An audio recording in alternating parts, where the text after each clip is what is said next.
No Saber Direito desta semana, você vai conhecer temas do direito aeronáutico. O professor Bruno Rabelo fala sobre os antecedentes desse segmento do direito, as nuances internacionais do direito aeronáutico e ainda aborda o Código Brasileiro e o Marco Regulatório. Começa agora a aula 2, Direito Aeronáutico Internacional.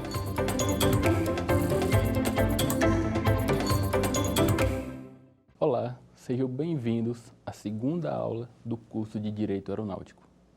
Eu sou o professor Bruno Rabelo e nessa aula nós vamos falar sobre o Sistema Internacional de Direito Aeronáutico, especialmente as convenções que considero mais importantes para esse ramo do direito. Iniciamos conversando sobre a Convenção de Chicago de 1944. Essa convenção foi a que instituiu a Organização Internacional de Aviação Civil, a OACI. No Brasil, essa convenção foi assinada em 29 de maio de 1945 e aprovada em 11 de setembro do mesmo ano. E foi ratificada em 26 de março de 1946 pelo decreto número 21.713. O preâmbulo dessa convenção traz alguns princípios que são instruidores da interpretação e aplicação da convenção, especialmente o desenvolvimento da OACI é um dos princípios dessa convenção, a cooperação entre os estados contratantes também é trazida no preâmbulo, a amizade entre as nações e a segurança da aviação. Com base nesses princípios, já podemos observar qual linha as normas da Convenção de Chicago seguem. Já podemos observar qual a linha mestra que guia toda essa convenção. Essa convenção, ela está estruturada em 4 grandes partes. A primeira trata da navegação aérea, a segunda parte trata da própria ICAO, a terceira parte trata do transporte aéreo internacional e a quarta parte traz as disposições finais da convenção.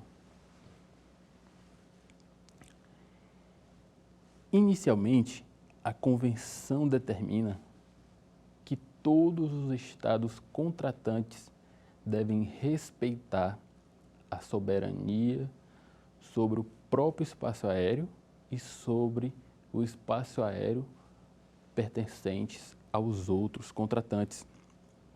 Especialmente sobre esse espaço aéreo, temos que notar que ele abrange o espaço territorial e abrange também as águas territoriais. Sobre o objeto dessa convenção, temos que as aeronaves governamentais, em regra, não se submetem a essa convenção, ou seja, essa convenção é específica da aviação civil. Nesse sentido, as aeronaves militares, principalmente as alfandegárias e as policiais, também não se submetem, como regra, a essa convenção. Essas aeronaves também não podem sobrevoar o espaço aéreo de outras nações sem uma autorização especial. Importante destacar e dar bastante ênfase que essa convenção proíbe expressamente que as aeronaves sejam usadas como se fossem civis. Ou seja, o texto da Convenção de Chicago proíbe que qualquer estado contratante ele pegue uma aeronave militar ou governamental, desface essa aeronave para se passar por civil e, diante disso, adentre ao território de outro Estado. Esse é um comportamento expressamente proibido pela Convenção. As aeronaves civis que não prestam serviço regular, ou seja, as aeronaves civis que não pertencem a companhias aéreas que prestam serviço e voos com horários marcados, dizendo de uma forma simples, têm o direito de voar e sobrevoar o território de outro Estado contratante sem fins comerciais.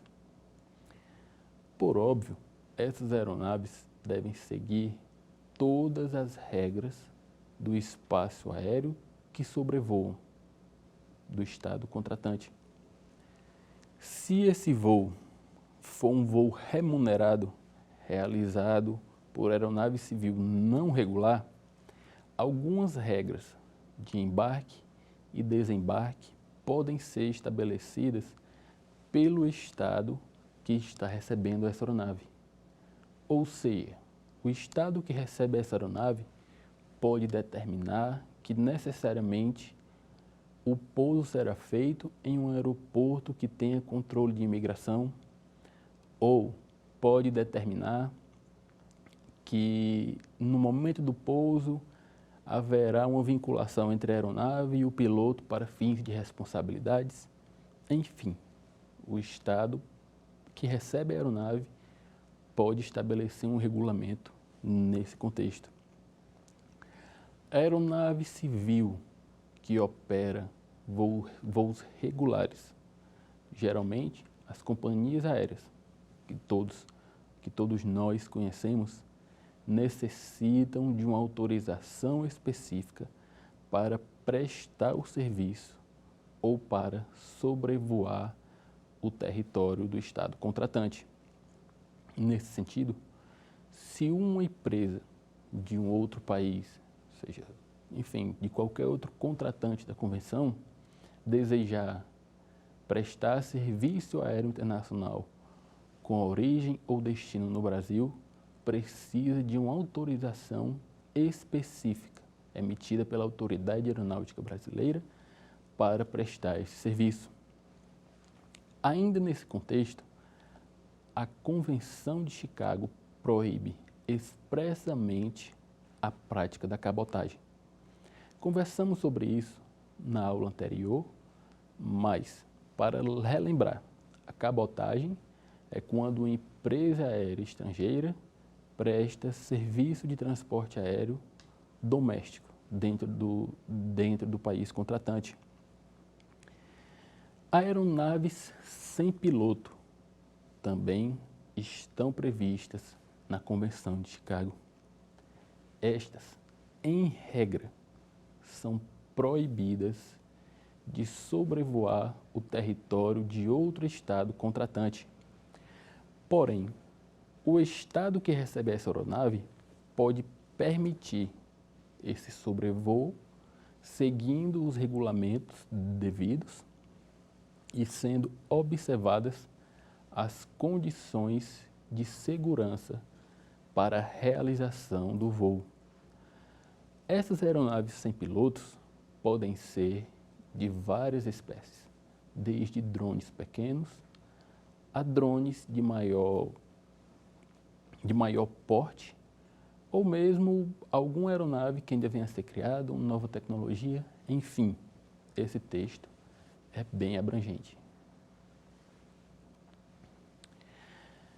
Com efeito, o Estado contratante da Convenção de Chicago também tem a prerrogativa estabelecida pela própria Convenção de criar zonas de voo proibido.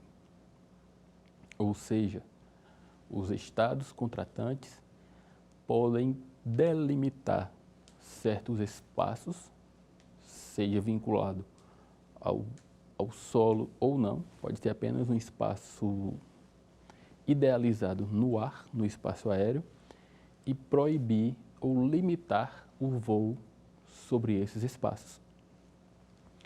O que a Convenção requer dessas zonas proibidas é que ela seja válida tanto para as aeronaves nacionais como as aeronaves internacionais que operam esses voos internacionais.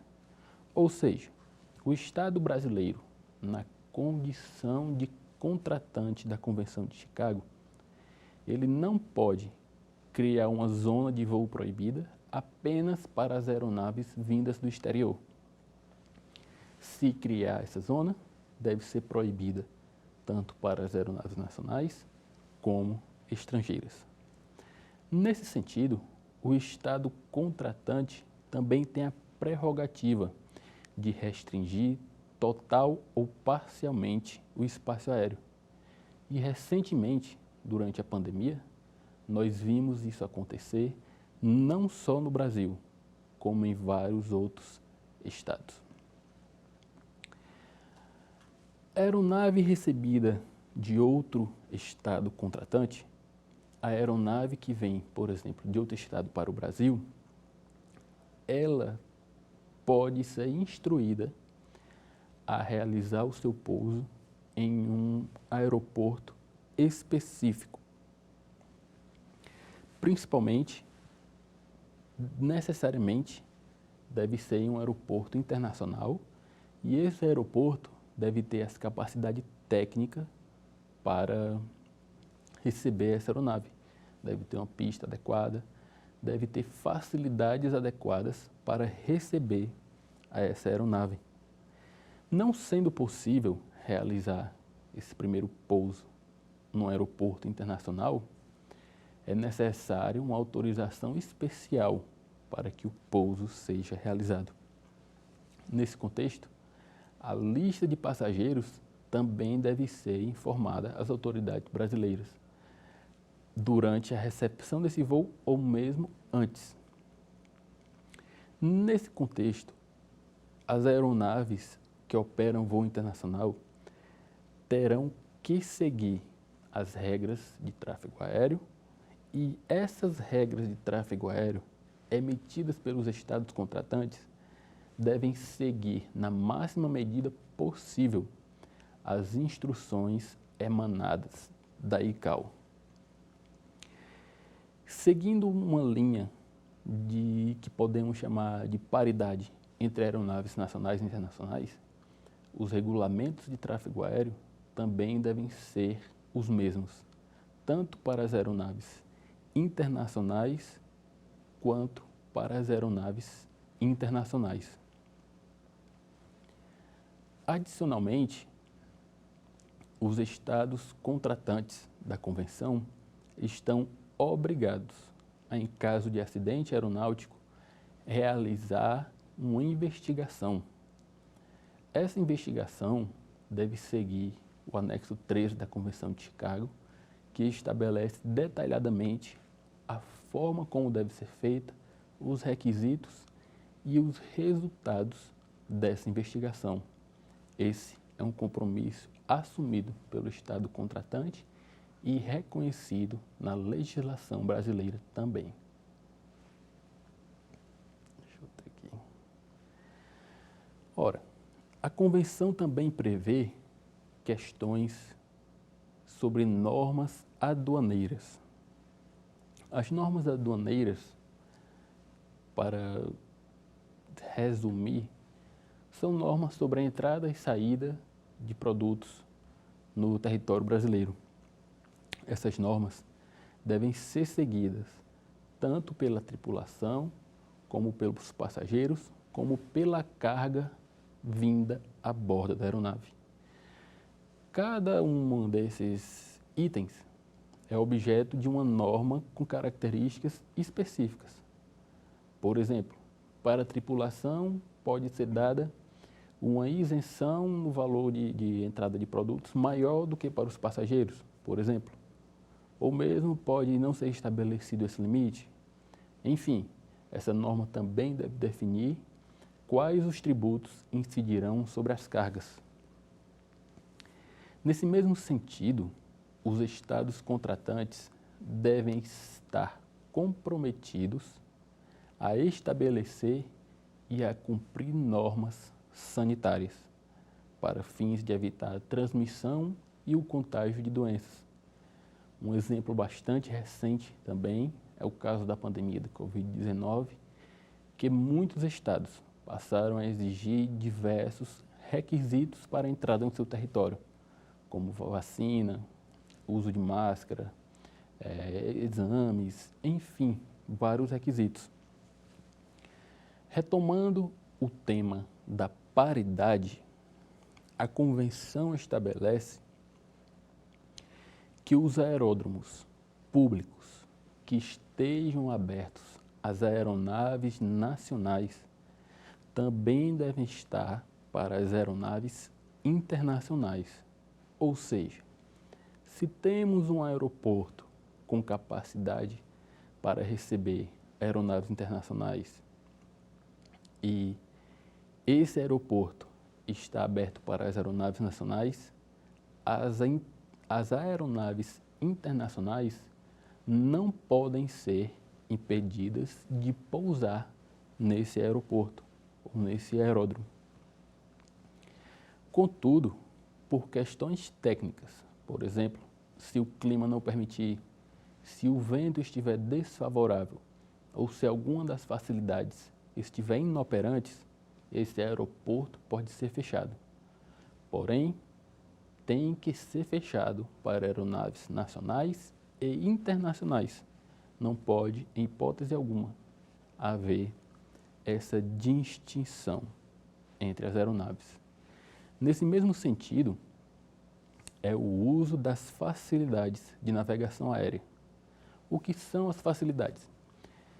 Em um simples resumo, são todos os elementos materiais utilizados para a navegação aérea e para o pouso, como o sistema que auxilia o pouso das aeronaves, como o sistema que ajuda as aeronaves a se localizar no espaço, enfim.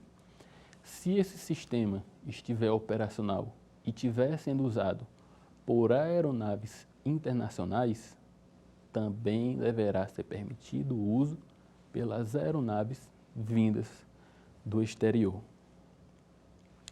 Ainda nesse contexto de paridade, as taxas ou tarifas cobradas das aeronaves nacionais e internacionais devem ser as mesmas.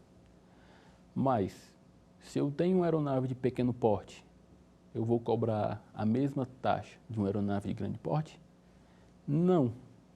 A convenção estabelece que devem ser as mesmas tarifas, porém, para cada categoria de aeronave. Explico. Tarifas para aeronave de até, por exemplo, até 1.000 quilos. Deve ser um valor X. Então, esse valor X será cobrado dessa categoria de aeronave nacional e de todas as aeronaves internacionais que tiverem na mesma categoria. Se eu tenho uma aeronave de grande porte, o valor da taxa pode ser diferente da taxa da aeronave de pequeno porte. Porém, esse valor da taxa para a aeronave de grande porte deve ser o mesmo para essas aeronaves nacionais ou internacionais. A convenção também estabelece o dever e o direito de o Estado fiscalizar as aeronaves vindas do exterior. Esse é um direito estabelecido pela Convenção de Chicago, previsto expressamente no texto. Nesse contexto, é vedada a tributação de voos internacionais em alguns aspectos.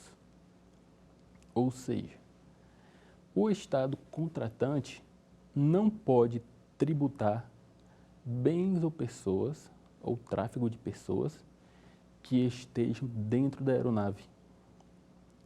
Ou, por exemplo, não pode ser tributado a entrada com combustíveis ou outros itens das aeronaves. Passando para outro item tratado pela Convenção, nós temos a questão da definição da nacionalidade das aeronaves utilizadas no transporte aéreo internacional. Toda aeronave deve ter um distintivo de matrícula e de registro, ou seja, a Convenção prevê que toda aeronave deve estar matriculada no estado, que essa aeronave deve ter um registro para conferir essa nacionalidade. Assim, a nacionalidade da aeronave, conforme determinado pela Convenção de Chicago, é o estado de registro dessa aeronave. Ou seja, se uma aeronave estiver registrada no Brasil, ela será considerada uma aeronave brasileira.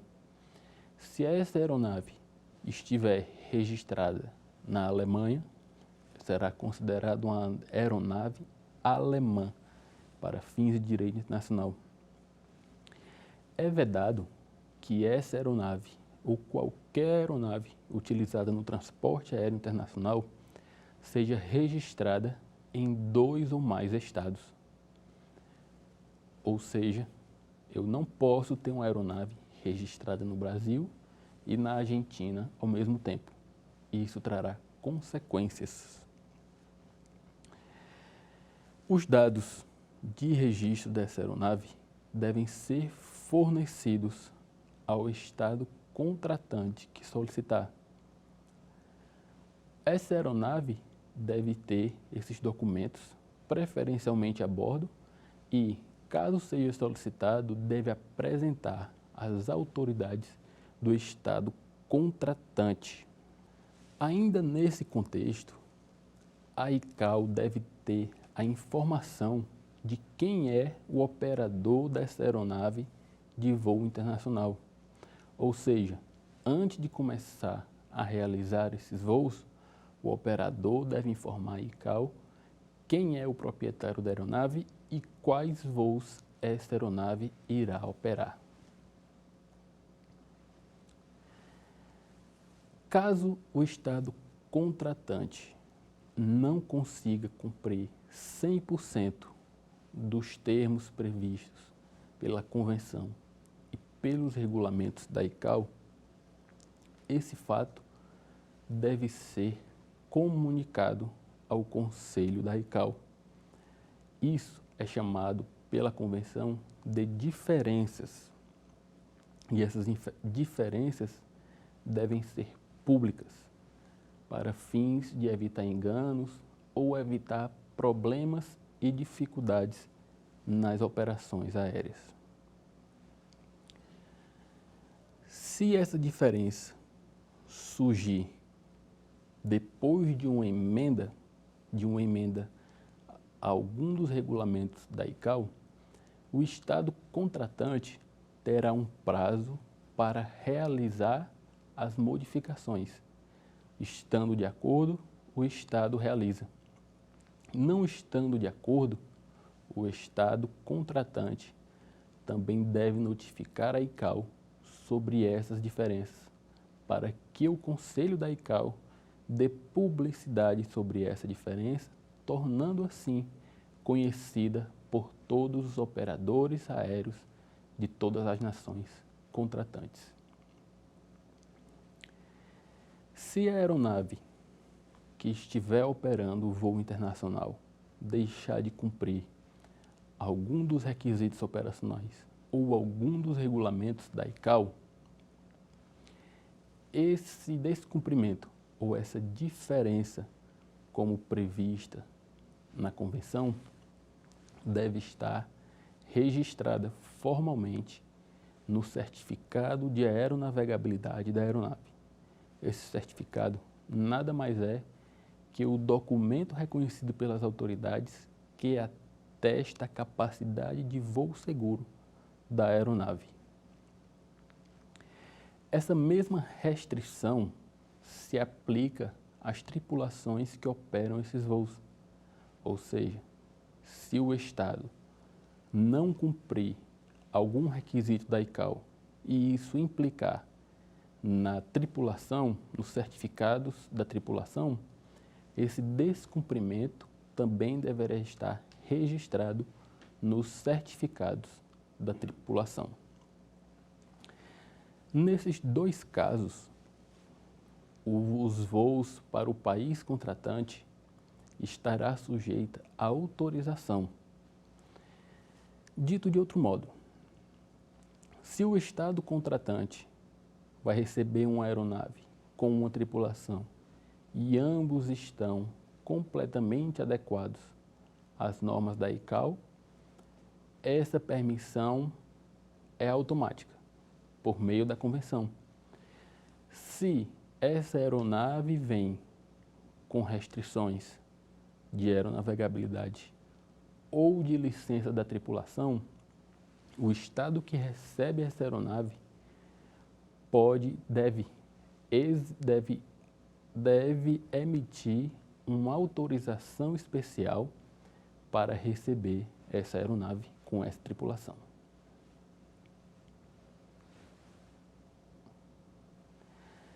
Há também um tópico na Convenção sobre a transmissão de informações. Esse tópico, ou essas normas, determinam que o Estado contratante deve se comprometer a determinar que as suas companhias aéreas forneçam informações sobre a atividade aérea para o Conselho da ICAO, especialmente sobre o tráfego, sobre o custo e sobre a contabilidade dessa atividade aérea. Com base nessas informações, o Conselho da ICAO irá identificar os setores da aviação mundial, seja um aeroporto, seja um país por completo, que estejam com baixos níveis de segurança operacional. Tendo essa informação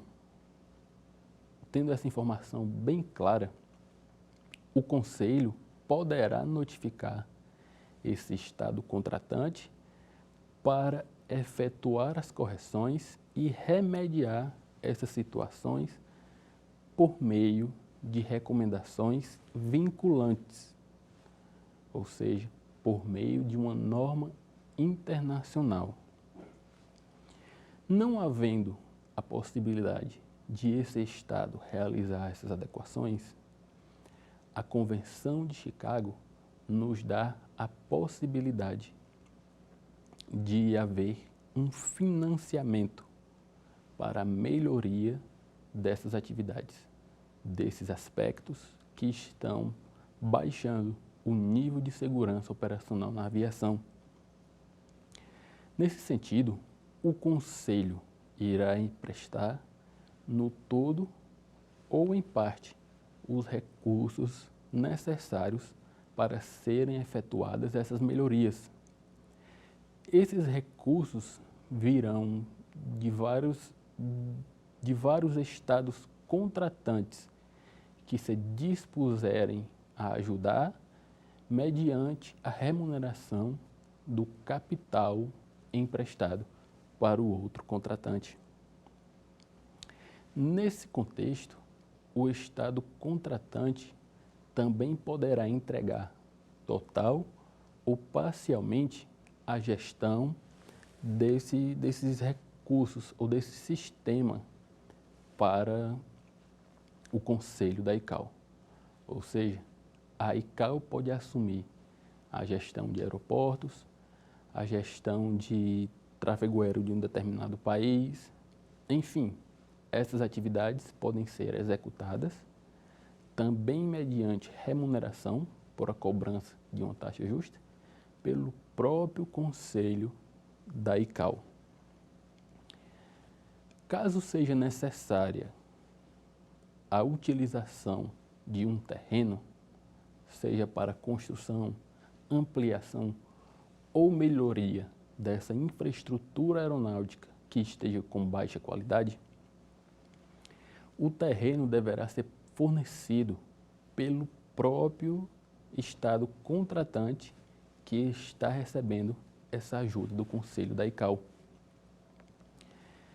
Nesse contexto, o Estado contratante que liquidar toda a sua dívida com o Conselho, que pagar todo o valor que lhe foi emprestado, terá de volta imediatamente a gestão da estrutura que for entregue ao Conselho da ICAO.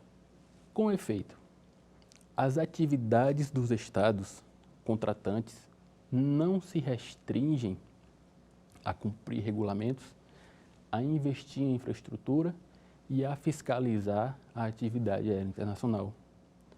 Esses estados contratantes também podem criar sozinho ou em conjunto com outros estados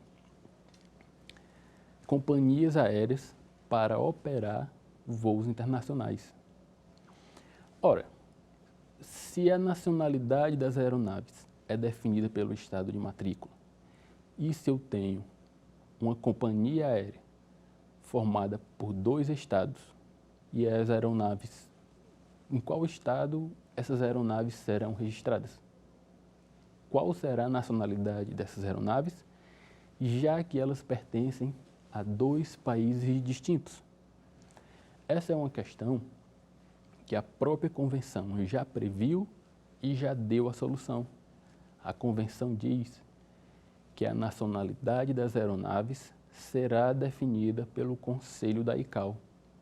Em outros termos, o Conselho irá dizer de qual a nacionalidade da aeronave que pertence a essa companhia aérea formada por 2 ou mais estados. Essa companhia aérea pode ser criada tanto por uma iniciativa dos estados contratantes, como por uma sugestão do próprio Conselho da ICAO. E nessas, o Estado pode participar diretamente, pessoalmente, uma pessoa jurídica de direito público, na empresa, ou pode atuar por intermédio de outras empresas, sejam empresas públicas ou sejam empresas privadas. Os estados contratantes da Convenção de Chicago também estão comprometidos em simplificar e a facilitar os procedimentos. Parece um pouco paradoxal a necessidade de estabelecer regras, de fiscalizar e, ao mesmo tempo, simplificar. Porém, é isso que a Convenção de Chicago prevê para os estados contratantes. Nesse contexto, os estados contratantes também estão comprometidos a acatar, na maior medida possível, as normas e as recomendações do Conselho da ICAO e de todos os anexos da Convenção de Chicago. Nesse sentido, os estados contratantes devem admitir temporariamente as aeronaves operando voos internacionais com isenção de tributos, da mesma forma que os itens pertencentes a estas, ou seja, ao combustível, a óleos, as peças, enfim. E sobre as peças, essas que vierem ser sobressalentes ou para serem aplicadas em outras aeronaves que estão operando voo internacional, também devem ser admitidas no estado contratante com isenção de tributos. Explicando de outra forma, as peças sobressalentes vindas do exterior para serem aplicadas em uma aeronave que opera voo internacional e essa aeronave vai voltar para o estado de origem, ou seja, vai sair do território do estado contratante, também devem ser admitidas com isenção de tributos.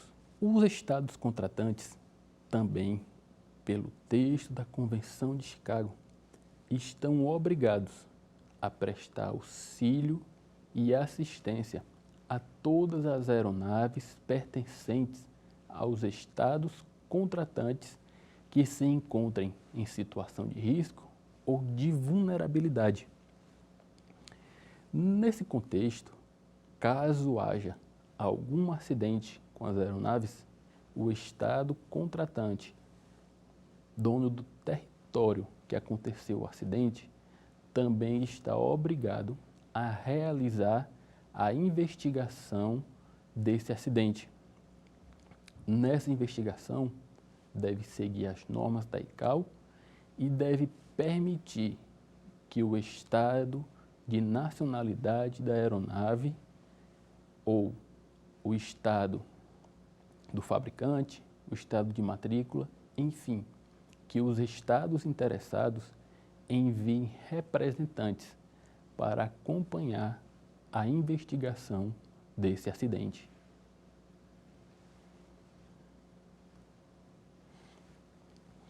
Note que essas aeronaves, principalmente as utilizadas em voos internacionais, elas possuem um grande investimento, um investimento em tecnologia, um investimento em engenharia, em desenho, em projeto, em vários aspectos.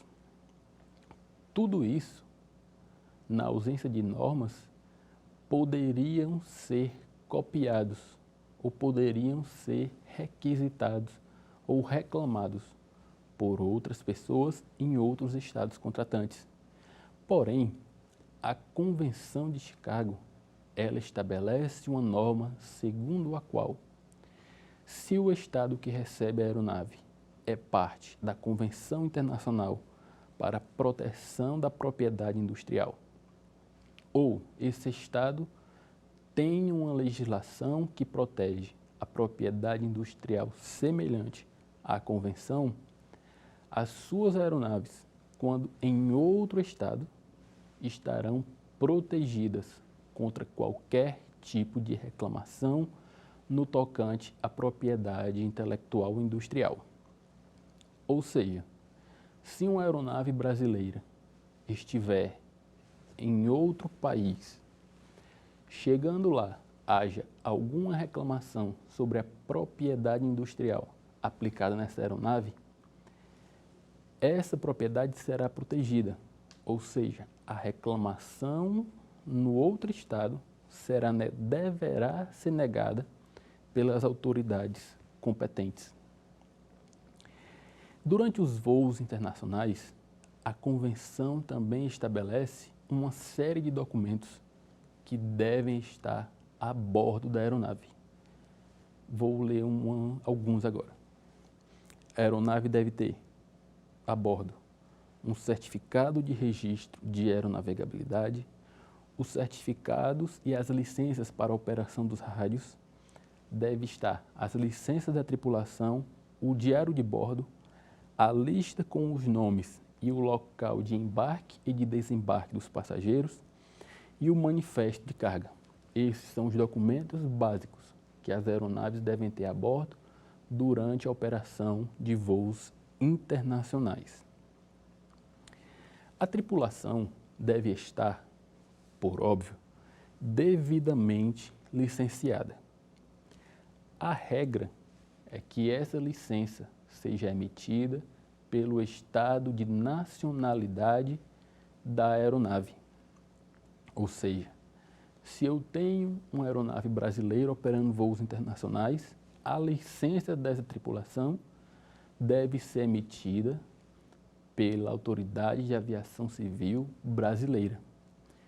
Porém, se eu tenho um nacional, se eu tenho um brasileiro que viajou aos Estados Unidos e lá obteve essa licença de tripulação e retorna ao Brasil para operar voos domésticos, voos dentro do Brasil, a Autoridade de Aviação Civil brasileira pode negar esta licença. Ou seja, o estado contratante pode não aceitar, pode não admitir que licenças emitidas para seus nacionais em outro território sejam válidas no próprio território do nacional. Falando sobre algumas proibições da Convenção, a mais importante destas é que, em regra, o uso de aparelhos fotográficos ou aparelhos de guerra é proibido em aeronaves utilizadas no transporte internacional. Porém, o Estado contratante que recebe essa aeronave, ele pode regulamentar essa questão e pode, caso queira, em algumas situações, permitir o transporte desse tipo de equipamento.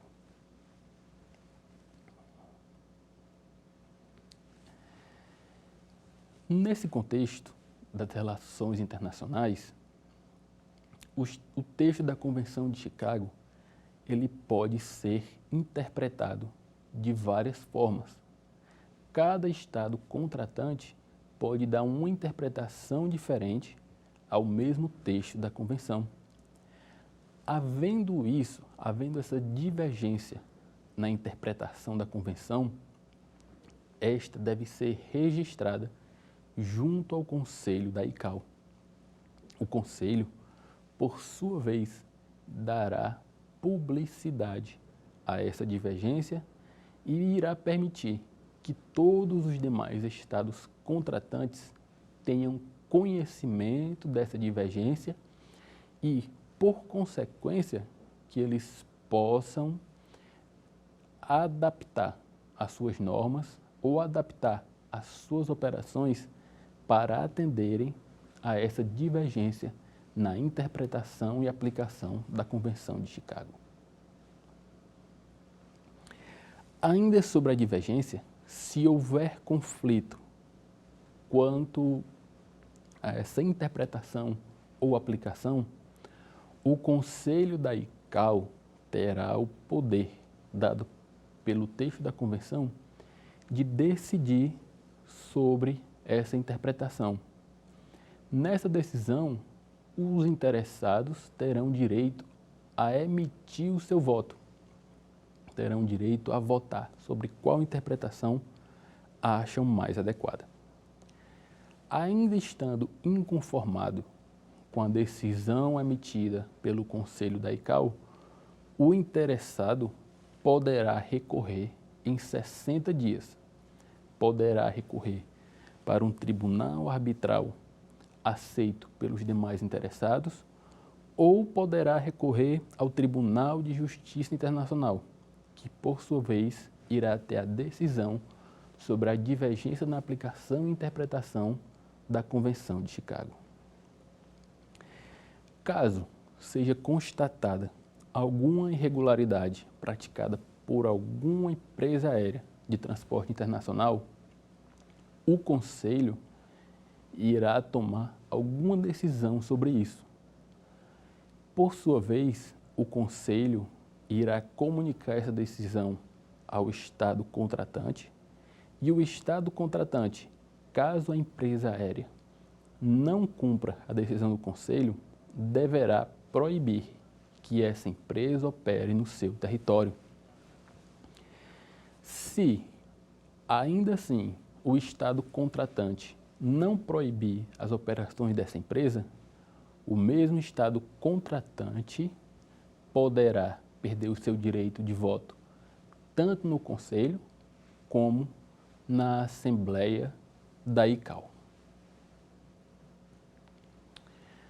Havendo guerra, a Convenção de Chicago diz expressamente que não limitará a liberdade de ação dos estados contratantes.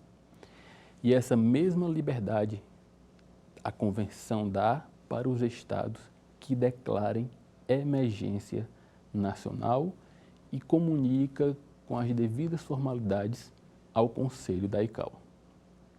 Ou seja, na prática, em caso de guerra ou em caso de emergência nacional, a Convenção de Chicago basicamente estará suspensa com relação a esse Estado. Para detalhar as normas da aviação civil internacional, a Convenção de Chicago cria o instrumento dos anexos, que são os anexos à Convenção de Chicago. Esses anexos podem ser aprovados por voto de 2/3 dos membros do Conselho e, em regra, entram em vigor 3 meses após a sua publicação. Porém, o Conselho pode dar um prazo maior, o que seria comparável à vacatio legis que temos no ordenamento brasileiro. Atualmente, a Convenção de Chicago conta com 19 anexos. E sobre esses 19 anexos, eu leio agora a finalidade de cada um. Anexo 1 trata sobre as licenças de pessoal, ou seja, a forma como os estados contratantes devem autorizar a tripulação a operar as aeronaves. O anexo 2 trata das regras do ar. O anexo 3 trata sobre a meteorologia aplicada à navegação aérea internacional.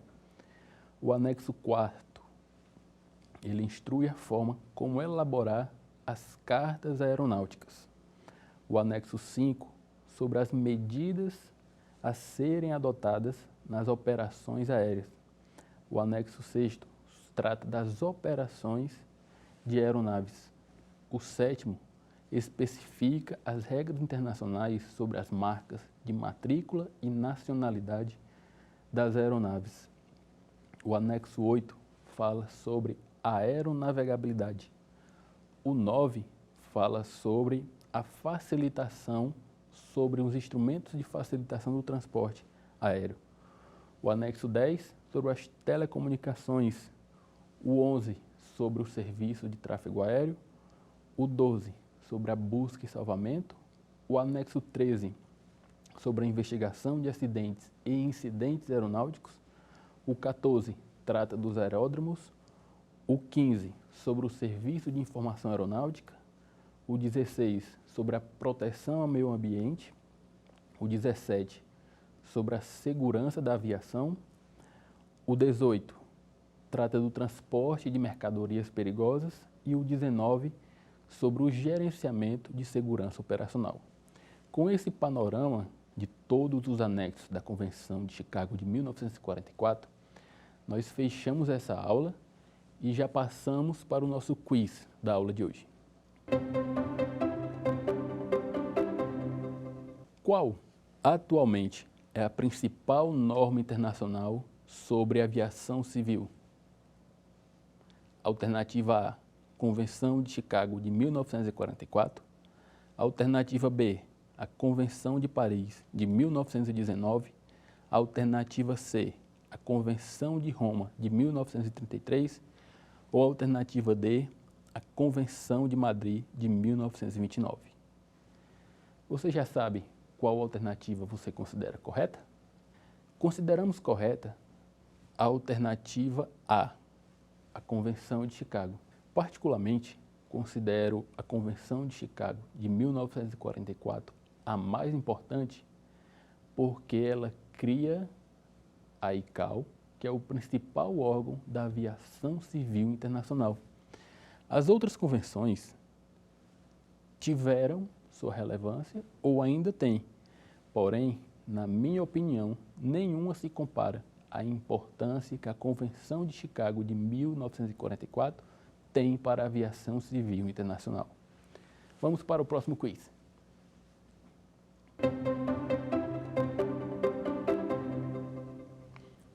Em qual moeda são estabelecidos os valores da indenização prevista na Convenção de Montreal de 1999? Alternativa A, dólar. Alternativa B, euro. Alternativa C, libra.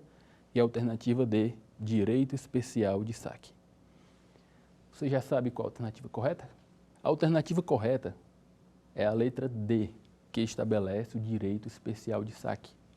A Convenção de Montreal estabelece algumas regras sobre a responsabilidade civil no transporte aéreo internacional. Para isso, ela estabelece alguns valores de indenizações que podem ser aplicadas aos passageiros internacionais. E para estabelecer esses valores de uma forma justa, ela estabeleceu o direito especial de saque para estimar esse valor. Vamos agora para o terceiro quiz desta aula.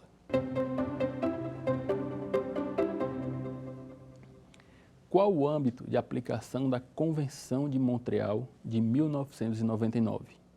Alternativa A todos os voos nacionais e internacionais. Alternativa B, a todos os voos internacionais, quando os países envolvidos tenham dado vigência à Convenção de Montreal. Apenas aos voos domésticos, a todos os países submetidos ao Sistema de Varsóvia de Responsabilidade Civil. Qual alternativa você considera a correta? Considero correta a alternativa B, porque a Convenção de Montreal tem em vigor quando a relação regulada, que, por óbvio, envolve duas nações, e essas duas nações já deram vigência a essa convenção internacional. Se uma das duas nações não tiver dado vigência à Convenção de Montreal, irá vigorar o sistema anterior, que é o Sistema de Varsóvia. Por esse motivo, a alternativa D também está correta. A alternativa C está incorreta, porque essa convenção se aplica aos voos internacionais. E a alternativa A está incorreta pelo mesmo motivo. Os voos nacionais estão submetidos à legislação interna do país e não à Convenção de Montreal de 1999. Nessa aula, nós vimos um panorama geral e algumas regras sobre a Convenção de Chicago de 1944.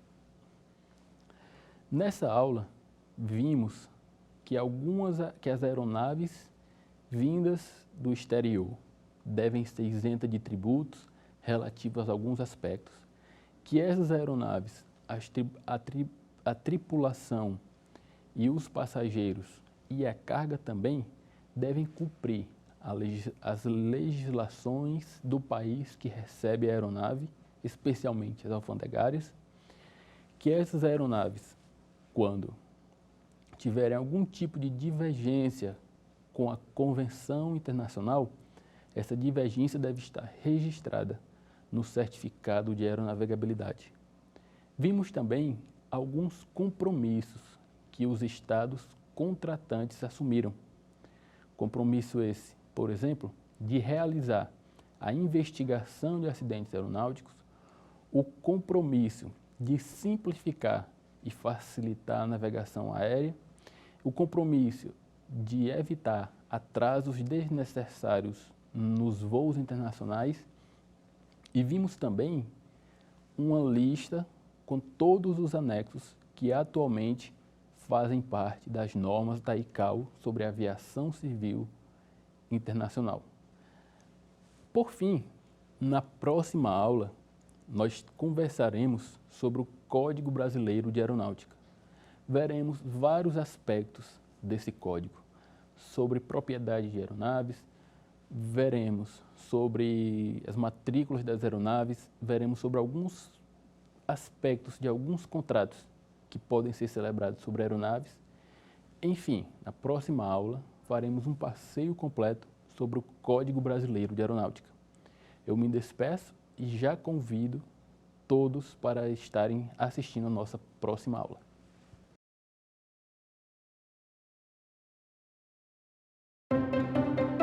Quer dar alguma sugestão de tema para os cursos do Saber Direito? Mande um e-mail para a gente, saberdireito@stf.jus.br, ou entre em contato pelo WhatsApp. O número é esse que aparece na sua tela. Você também pode estudar pela internet. Acesse o nosso site tvjustiça.jus.br ou pode rever as aulas no canal do YouTube TV Justiça Oficial.